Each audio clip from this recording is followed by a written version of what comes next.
Django Bustamante balik Pinas na matapos magkampiyon sa 2010 World Pool Championship sa Doha, Qatar.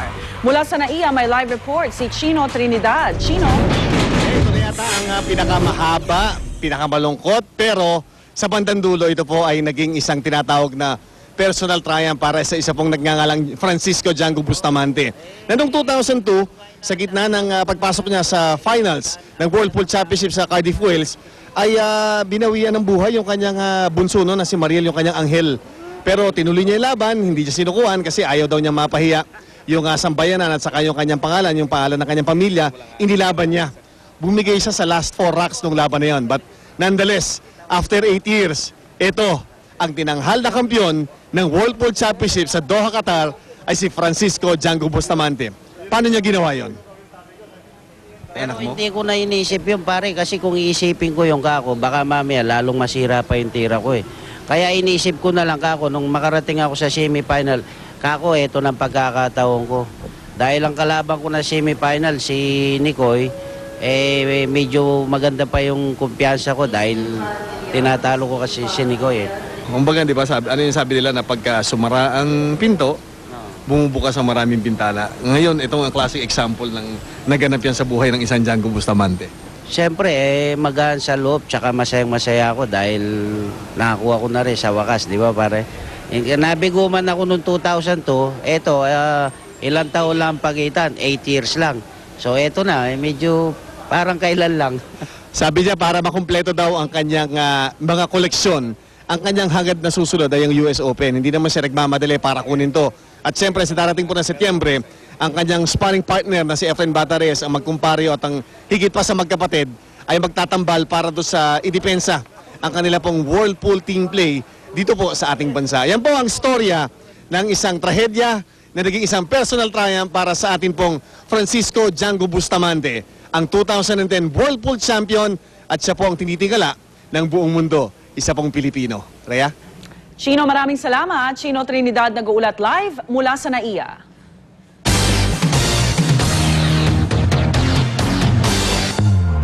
Final testing sa DVOR sa NAIA, isasagawa po ngayong araw. Yan ay para matiyak na wala na po magiging aberya sa mga flight sa paliparan matapos itong masira. At kaugnay po ng balitang yan, makasama natin live sa studio sina Captain Jim Sindyongco, OIC for Flight Standards Inspectorate Service, at Captain Ed Medina po, Technical Consultant ng Civil Aviation Authority of the Philippines. Captain Sindyongco at Captain Medina, good morning po sa inyong dalawa. Good morning, Igan.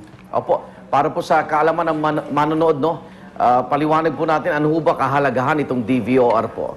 Ang DVOR ay isa siyang navigational equipment kung saan rini-reference sa piloto kung nasaan ang airport at saka nasaan ang runway. Opo. Ngayon, kung sa en route, tinuturo niya na kung nasaan banda yung runway. Ngayon, kung padating naman sa landing, tinuturo sa piloto kung saan lugar na pwede siyang bumaba to a certain altitude at kung saan niya makikita yung runway. Kung baga sa Manila International Airport, ginagamit mo ang VOR, makikita mo dapat ang runway bago ka mag-cross ng South Superhighway. Ngayon, kung galing ka naman sa bandang Cavite, bago ka tumawid ng bandang Sukat, kailangan matanaw mo na yung runway. Pag wala hong DVOR, mahirap po ba sa isang piloto magpalipad tsaka mag-landing ho ng eroplano, lalo na pag zero visibility? Ang DVOR, meron siyang kanya-kanyang limitasyon. Ang airport, ang runway, meron siyang maraming redundancy. Like, kagaya ng ibang airport sa ibang bansa, pwedeng hindi mo makita yung runway, lalanding mo ng airplano. Dahil ang airplano, meron din siyang sariling airborne equipment. Ngayon, kung halimbawa meron ang isang airport, mayroong ILS system, may landing system, dapat makita niya yung runway mga 200 feet pa lang. Ngayon, kung meron siyang VOR, paatras ng paatras yan, dapat mga 400 feet makikita niya ang runway. Ngayon, kung wala kang ILS system at saka wala kang ring VOR, dapat mas malayo pa. Mga 5 miles or mga 1,500 feet kailangan makita mo ang runway. Ngayon, ang piloto, hinahasa dyan, train dyan. Ang aeroplano, mayroon din maraming redundancy, airborne equipment, kung saan sarili niya nananavigate. Opo. Ang VOR is a ground-based navigational facility. At aeroplano, it has its own Okay. satellite-based and airborne equipment. Captain, hindi ho ba naagapan ito bago ho nasira? Siyempre, may regular naman hong pagsusuri dito para hindi ho nangyari itong mga aberyang ito? Mayroon naagapan na yan in a sense that there was a plan, our recruit. Na bumili na ho ng bago, di ba? Pagkaalam ko, mayroon ng requisition plan yan. Oo. Oo. Kaya lang, na-delay ho yata dahil nagka-problema rin yata yung mga flights yata sa Europe. Tama ho ba? Ito yung yung ILS system. Na order na yan, and then pagkaalam ko darating today, and then it will take a while para install, and then siguro by the first week of August magagamit na ho. Okay. Captain Medina, may balita ho na isasar daw ho itong NAIA dahil hindi yata umaabot to sa standards. Tama ho ba?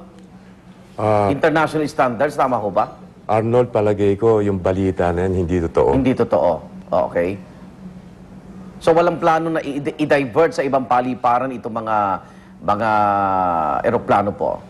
Well, yung diversion ng mga aeroplano sa ibang paliparan, kapareho na nangyari sa mga nakaraang araw, Opo. mangyayari lang yan dahil sa masamang panahon, yung haze na nabalita ka makalawa. Opo. Pero yung sinasabi mong paglipat, dahil di sa BOR, wala pa akong nalalaman about yan.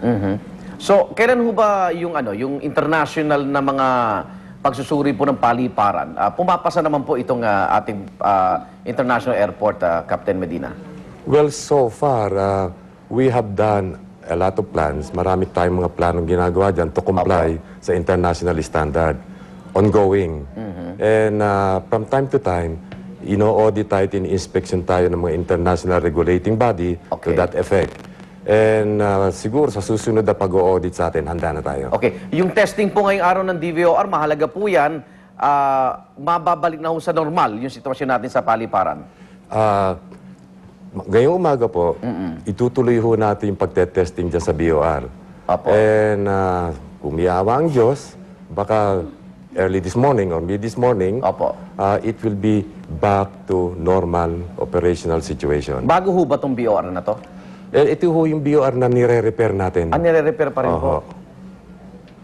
Wala ho ba tayo? May bago ho bang BOR na planong kunin? O... Well, may plano hong kumuha ng BOR, Oo. pero just like what I read na sinabi ng direktor, Opo. na ipaubaya na lang ho natin sa susunod na administrasyon ang pag-address dyan sa sitwasyon na yan. Aba, dapat pala unahin muna itong paliparan kasi yung wangwang sa kalye, no? iba yung wangwang na eroplano. Okay, Captain si Jonko, may mensahe ba kayo sa mga piloto natin, sa mga suki nating mananakay na siyempre na hindi yung iba hindi mo maintindihan itong mga teknikalidad na ito. Ano bang mensahe ninyo?